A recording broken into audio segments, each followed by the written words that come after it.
Saudações, buscadores! Aqui é o Thiago Sanz e esse é mais um Estudando, o vlog onde a gente analisa juntos os episódios que foram ao ar no YouTube. Vamos falar hoje do famigerado episódio 51, Conversando com o Alienígena Prisioneiro, parte 1. Se você não viu, o link está aqui no card e na descrição. Assiste primeiro para você entender tudinho.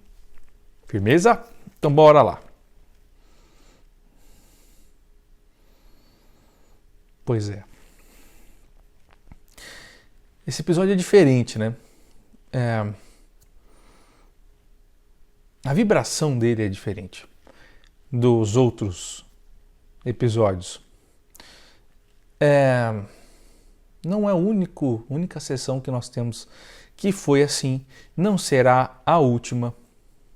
Mas nós precisamos falar um pouco dessa energia chamada conspiração.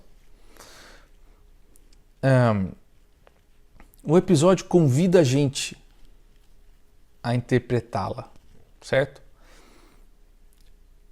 Durante 2020 inteiro, o PCE trabalhou a dualidade, ou seja, a formação de uma massa crítica. Esse episódio está vindo agora para que vocês consigam compreendê-lo, porque antes vocês talvez não compreendessem. E se você não entendeu, maratone o canal do PCE, porque depois que você fizer isso, depois que você tiver visto todas as playlists, a playlist de dualidade inteira, você vai entender melhor esse episódio, certo? E você vai ver a diferença. Se você chegou no canal por intermédio desse vídeo, é importante ver os outros para entendê-lo melhor. E o que é conspiração? Né? Porque foi até comentado no grupo, né, de estudos do projeto. Vocês me ensinaram a desconstruir, né, a conspiração. E de repente a sessão ela fala de coisas que são conspiratórias, né? E agora? O que acontece?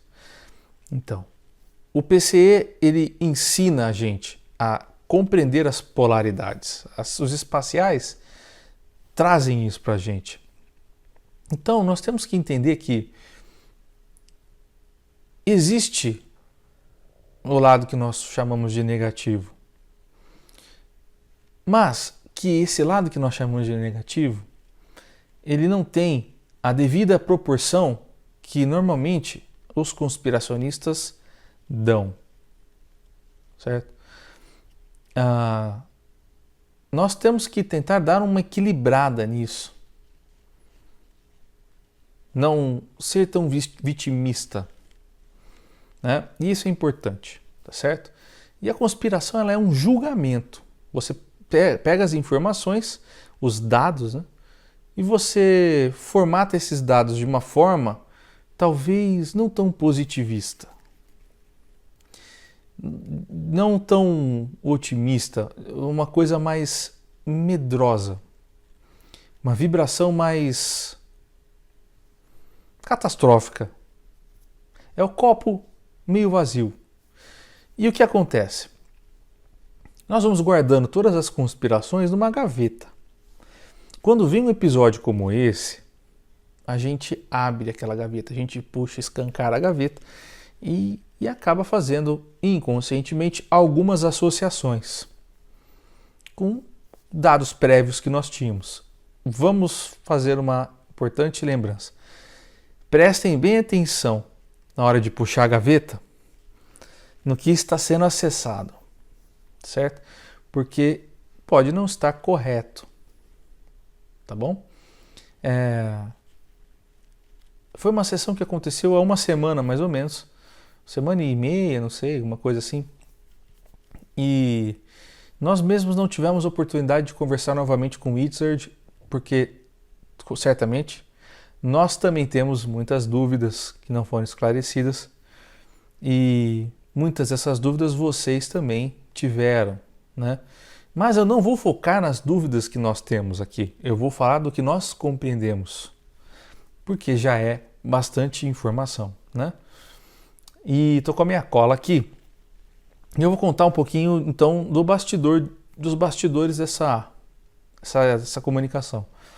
A Gisele conta um pouco na introdução do episódio, né? Mas foi bem assim. A Gisele, ela teve essa intuição, né? Ela explica como foi, né? Essa coisa de ficar cutucando ela até ela clicar no episódio e assistir, aquela coisa de magnetismo dela se prender na imagem e assistir, e o som, tudo isso, criou-se um ambiente, né? Para ela poder assistir, né? E é como se fosse assim, o canal da intuição dela foi acessado, e então ela sentiu essa necessidade de assistir. E então o documentário que ela assistiu é de Bob Lazar. Bob Lazar é um polêmico cientista do final dos anos 80 que escancarou a Área 51. Se hoje a gente ouviu falar da Área 51 é graças a esse cara. Porque esse cara trabalhava para aeronáutica, marinha, não sei, não era o exército, ele trabalhava nos bunkers do que nós entendemos como Área 51. Como o próprio Whitzer explica, a parte de cima é uma fachada, não tem nada. O importante é o estar embaixo naquele deserto. Não significa que é literalmente embaixo da Área 51, né? Mas é ali, no deserto. Existem bunkers que fazem alguns testes mais fechados, que, como o Whitzer disse, nem o presidente compreende exatamente o que é feito lá, né? Porque ele sabe que existe, ele sabe que há incentivo fiscal daquilo, há dinheiro público, mas ele não pode se envolver a fundo no que é testado. Mas ele compreende que muitas das coisas que são testadas lá, ele pode ver, né, como testes de espaçonaves diferentes, né, discos humanos, né? Isso ele vê, ele sabe que existe, né? Mas ele nunca irá num bunker desse, certo? E a Gisele, ela foi presa nessa energia, assistiu. E o Bob Lazar é muito complexo, né? Ele foi deletado, vamos chamar assim. O governo fez um esquema para apagar algumas coisas sobre ele. E, claro, isso fez com que ele ficasse meio fora dos holofotes, né? Agora, se você vê no documentário, você vê que esse cara era um gênio desde pequeno, né? Gênio, vou dizer assim, incomum que ele fazia já enquanto criança. E então ele certamente tinha condições de estar onde ele estava, uma base secreta e tal. E a questão é que ele estava trabalhando nos propulsores existiam algumas aeronaves ali, ele estava trabalhando num propulsor específico de uma aeronave não humana, feita, tipo, ele disse que era um banquinho pequenininho, tipo, claramente não foi feito para humanos, né?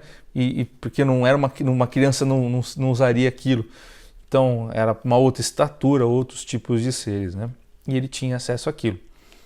Pois bem,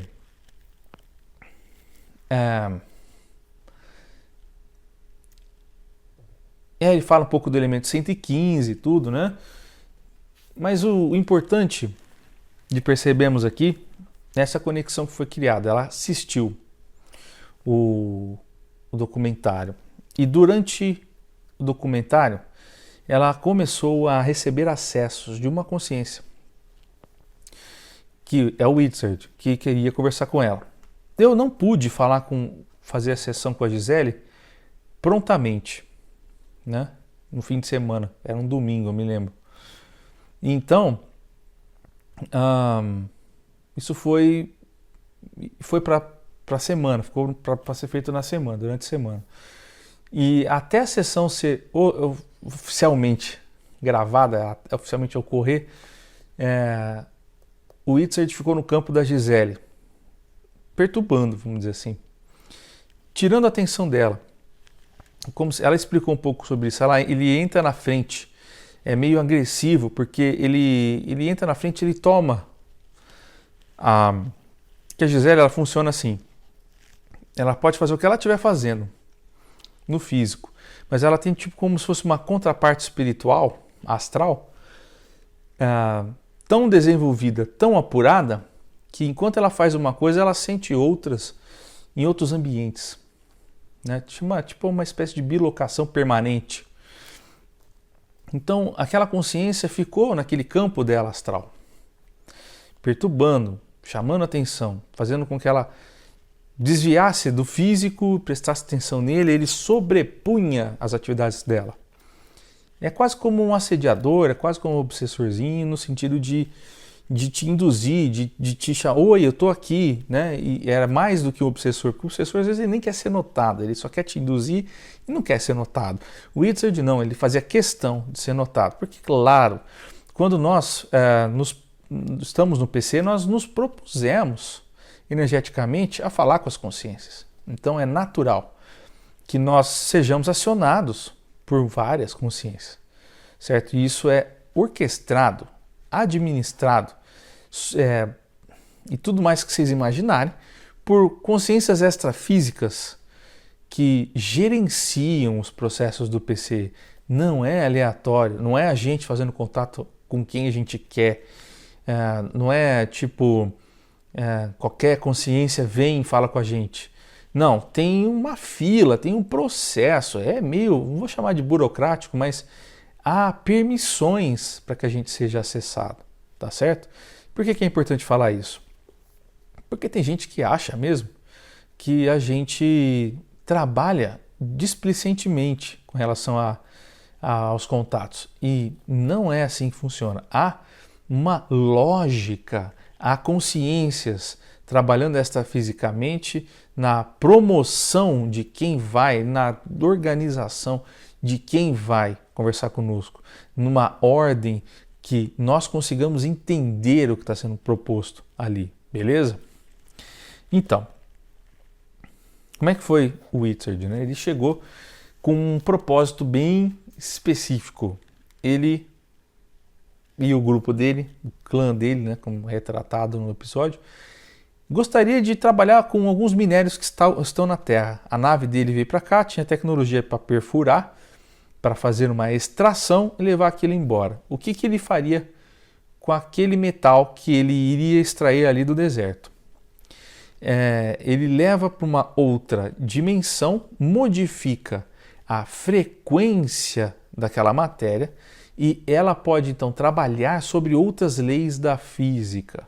Então ela ganha diferentes propriedades e pode servir então como uma liga metálica nova, diferente, para ser utilizada nas construções diversas que a raça dele gostaria de estar fazendo.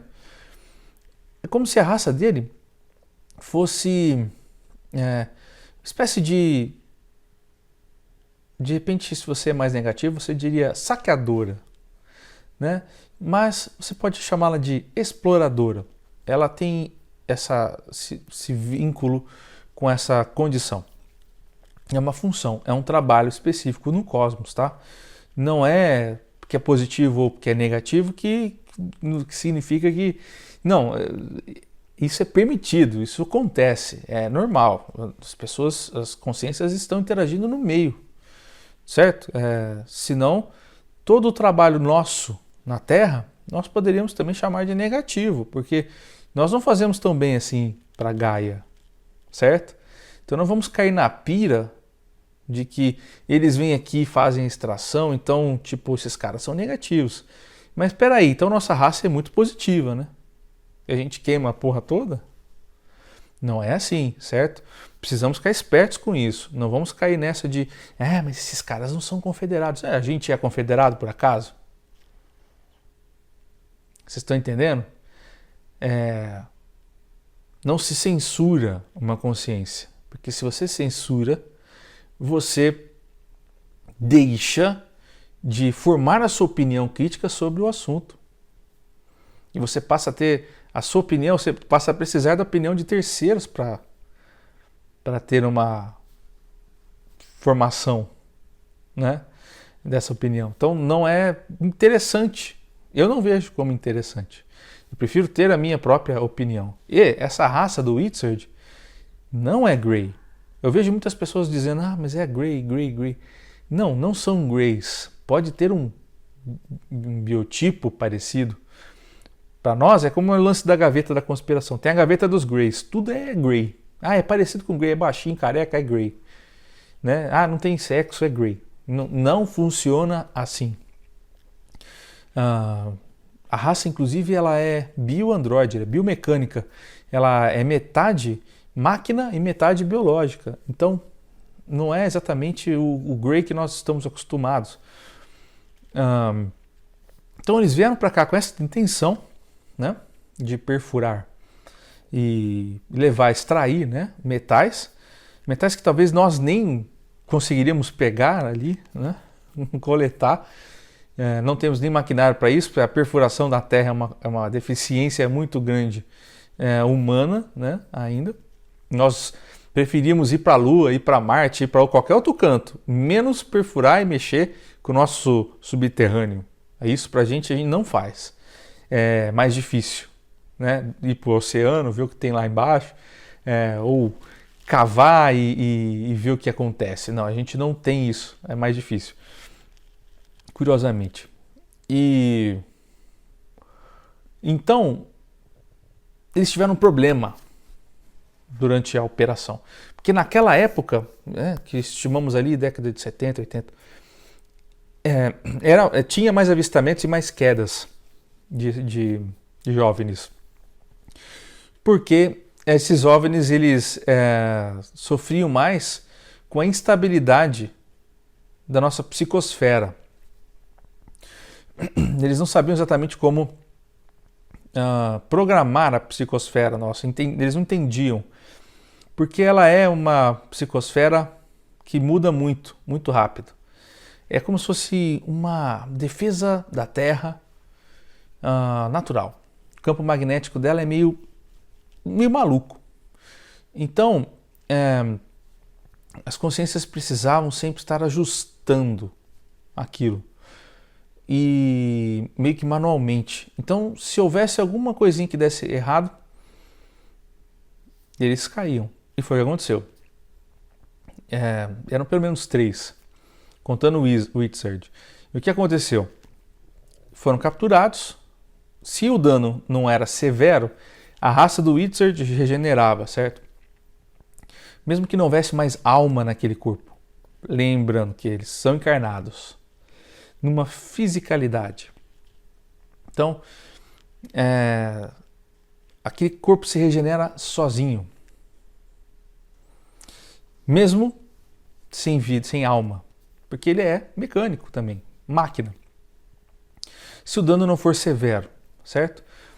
E então, inclusive, os americanos mantiveram 2 deles em containers, né? De água, né? Esqueci o nome que dá, aquelas cápsulas e tal. Já estavam mortos. E o Wizard foi mantido diferente, né? No início o Wizard até fala que era mais amador o processo, né? E aí agora a gente precisa falar de uma coisa importante, sobre o contrato monádico do Wizard. Por que esse carinha não fugiu? Por que esse carinha ficou aqui? É aquela velha história. Então vocês estão querendo dizer para mim que os humanos têm capacidade de manter vivo uma consciência de repente mais inteligente, de tipo sobrepujar uma consciência alienígena? Vocês estão dizendo isso mesmo? Que o exército é tão poderoso assim? Eu entendo o que está por trás dessas percepções, mas a gente precisa entender o contrato monádico para compreender por que isso acontece. As consciências, elas são geridas e geradas por mônadas, certo? Por consciências mais expandidas. E isso acontece com todos em todos os níveis de todos os seres, quase todos os seres. E não é diferente para o Wizard. Então o que aconteceu com o Wizard? Ele, ao adentrar aqui, ele se viu numa condição, a mônada se viu na condição de aprendizado. Então, o Wizard se viu compelido a se comprometer a ingressar na condição de permanecer aqui sob julgo dos humanos, certo? Porque ali ela estaria contribuindo. Aí vocês falam assim, mas como assim? Ele não quer ir embora? Ele quer ir embora, mas ele não pode. O que significa isso? Significa que quando ele tem um expansionamento mental, ele entende aquilo que ele é, que a essência dele busca, que ele está alinhado com a sua essência. Porque ele é feito diferente da gente, ele é bio-android, ele é como se fosse uma extensão muito mais racional, lógica, precisa do que o nosso modelo de encarnação. Então, ele entende exatamente o que se espera dele. Então, ele, por mais que ele fale, não queria ficar aqui, né? E não é bem isso, porque ele não tem sentimentos, tá certo? Mas ele sente que aquilo de repente não é tão proveitoso quanto poderia ser. Então vem essa sensação de não quero ficar, mas não é que ele não quer ficar, ele sente que é inútil ficar aqui, que não tem serventia, mas ele precisa, porque uma versão expandida dele deseja. Vocês estão entendendo? Então ele fica, porque ele compreende que ele está contribuindo consigo mesmo, porque tanto a consciência expandida quanto ele são a mesma consciência. Ele entende isso. Então o que acontece? Ele fica aqui, muito provavelmente porque em algum passado houve uma relação de outros fractais dessa mônada. Isso acontece com todos nós, né? Uma relação de tentar sobrepujar uma raça. Então é uma espécie de contraponto de um evento anterior, de um outro fractal, porque o Wizard não teve de repente nada a ver com isso, mas é um outro fractal de Wizard que passou por um processo mais de sobrepujar uma outra raça, então o Wizard tem que equilibrar aquilo, porque o karma, o que a gente entende de karma, é coletivo. Então o processo do Wizard é esse, ele tem um contrato monádico, contrato consigo mesmo. Ele não pode ir embora, ele não deseja ir embora, ele não estava pedindo ajuda.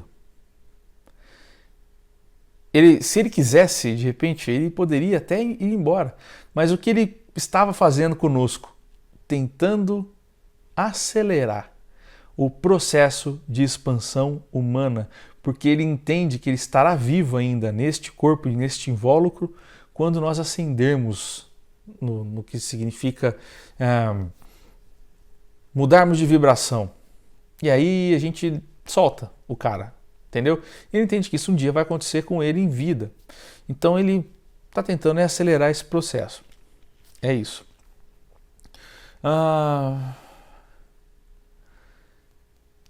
Que mais, né? Bom, agora existem alguns dados técnicos ali, né? Ele está preso numa espécie de contenção mental, uma tecnologia humana que parece não estar funcionando muito bem, porque ele consegue contactar a gente, né? Mas diz que isso protege quem está próximo, mas ao mesmo tempo ele conseguiu falar com a gente, que indica que nós talvez não tenhamos consciência, pelo menos os cientistas que estão tratando com ele, de que de repente esse bloqueio não está sendo eficaz.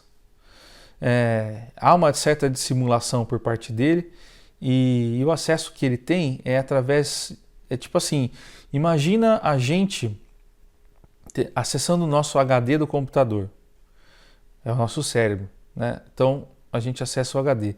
Ele não está acessando o HD, ele está acessando o servidor. Então ele está fazendo por fora. A gente está acessando o HD micro, local. Então você pode até tentar medir a frequência mental que ele está utilizando, mas ele está acessando por fora, como se estivesse fazendo um acesso monádico, um download de um outro local que não seja o cérebro dele. Então, essas informações elas estão vindo de um outro jeito que a gente não consegue, enquanto ciência, impedir. Pelo menos por enquanto. Parece ser este o caso.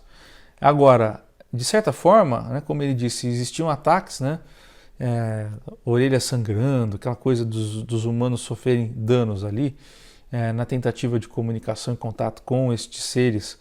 E então, parece que essa tecnologia que foi desenvolvida, ela também conseguiu conter, de certa forma, pelo menos as atividades mentais próximas do Itzhard, mas não as longas. Isso tem a ver um pouquinho, se a gente for estudar, com frequência de AM, FM, né, vamos supor, frequência de rádio simples. Você de repente consegue impedir uma frequência FM, mas não uma frequência AM.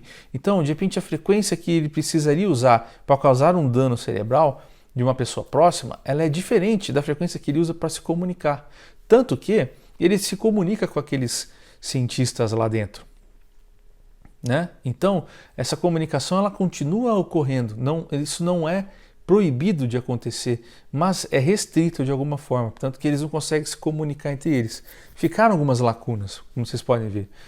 Nós não entendemos exatamente como ele conseguiu contactar a gente, se ele teve ajuda externa, de repente dos mentores do PCE para conseguir isso, o que aconteceu para que se quebrasse, pode ter sido uma possibilidade que foi quebrada, né, para que ele conseguisse fazer essa comunicação. Nós ainda não entendemos.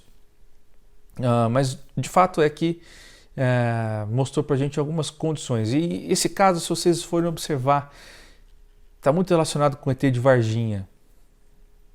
Eu sou de Campinas, né? Então a gente escuta muito porque eles vieram para cá, né? Os corpos. E ufólogos sérios trataram o tema, né? E você vê que é um fato que a gente não pode dizer que não ocorreu. É talvez um fato mais bem documentado, por ter acontecido num país de terceiro mundo, né? Um fato talvez mais bem documentado, mais louco, mais completo que se tem com relação a contatos extraterrestres. Então, levaram esse corpo. Os Estados Unidos levou esse corpo embora, né? 2 corpos. Então, você vê que que tem relação com essa questão. Precisamos ir mais fundo nessas conversas com o Itzhard, certo? Bom, acho que por hoje eu vou parar aqui. Tem a parte 2 ainda, mas vocês já viram que o Itzhard é uma consciência que é manipuladora, né? E nós percebemos as manipulações que ele tentava fazer, porque a manipulação do Itzhard, ela é muito perceptível. A intenção dele não mente, entendeu? Nós conseguimos captar quando aquilo estava ocorrendo, né? Então, na segunda parte, vocês vão ver, a comunicação parece ser totalmente diferente. Criou-se um laço, não comigo, ele não vai com a minha cara, mas com a Gisele, ele se entendeu com ela, muito porque provavelmente ela tem essa facilidade, né, de comunicação com seres mais racionais. E é interessante, porque eu mesmo não tinha certeza até então a respeito de Bob Lazar. Eu achava que aquilo, de repente, podia ser mais um maluco por aí, como tantos outros que tentam seus 5 minutos de fama. Mas a história de Bob Lazar sempre me intrigou, e aí tá aí mais uma... Você vê que Bob Lazar, ele chegou a dizer em 80 que ele tinha visto seres extraterrestres em salas, comunicando com outros cientistas. Mas não era o departamento dele, ele não podia ter acesso a essas informações, mas ele observou empiricamente, ocularmente, passando pelos corredores, ele viu algumas coisas. Mas agora, nesse documentário, ele negou. Não, talvez fosse um boneco. Né? Então ele tentou dar uma minimizada aparentemente na questão. Me leva a crer que ele quer ter uma vida mais saudável, tranquila, longe de problemas, né?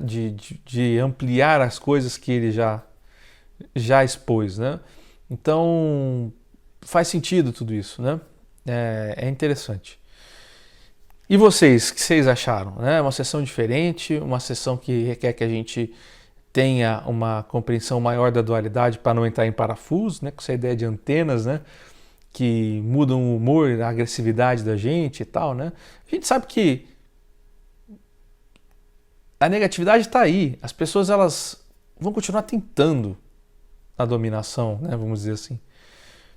Porque somos humanos, meu. É simples assim. Agora, nós não podemos dar mais poder do que esses caras têm. Entendem? Não há necessidade. É isso que a gente tem que pensar. Temos que equilibrar os casos, mas é importante nós entendermos que existe mais do que nossa vã filosofia pode compreender ali entre o céu e a terra, beleza? Então, por enquanto é isso, galera. Vamos ver aí a parte 2 e aí nós vamos falar mais sobre tudo isso, beleza? Então fiquem bem e até semana que vem. Fui!